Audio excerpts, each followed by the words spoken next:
We need to look in the hatch if we want to make certain.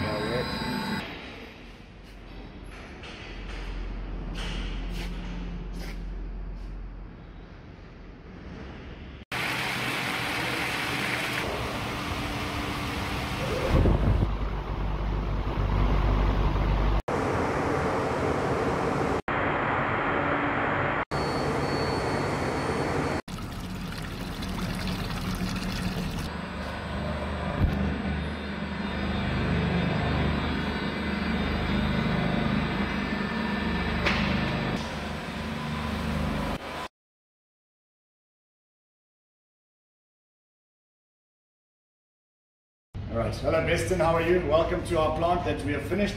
This is the 6 ton a day pyrolysis plant. Come on through.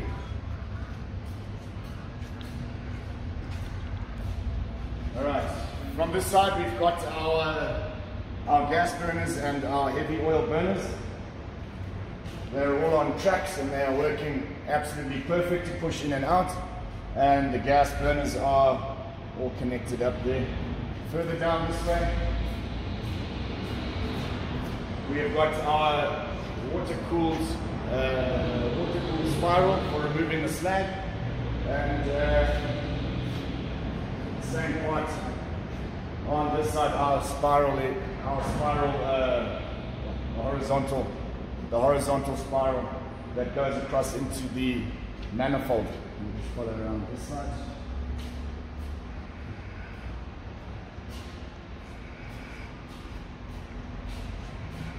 Here we've connected up our manifold, okay, with our heavy oil tank at the bottom, which works very nicely.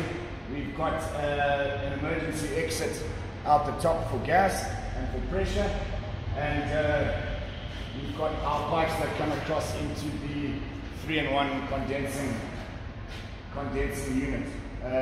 We have put a small splash guard on the side there, which was extra to the original drawings, just to stop water from falling out the side, which works quite nicely. Further on this way, we have got our oil storage section. These white tanks are there to separate the water from the oil, and then from there they're pumped into the bigger storage tanks. We've got 30,000 liters of extra storage on here for the oil that we can pump out to customers as we need. From this side here, this is our 40 cube water storage for cooling the exhaust pipe outside, and that is about it. It's gone together very nicely. Thank you very much for all of your support and your help.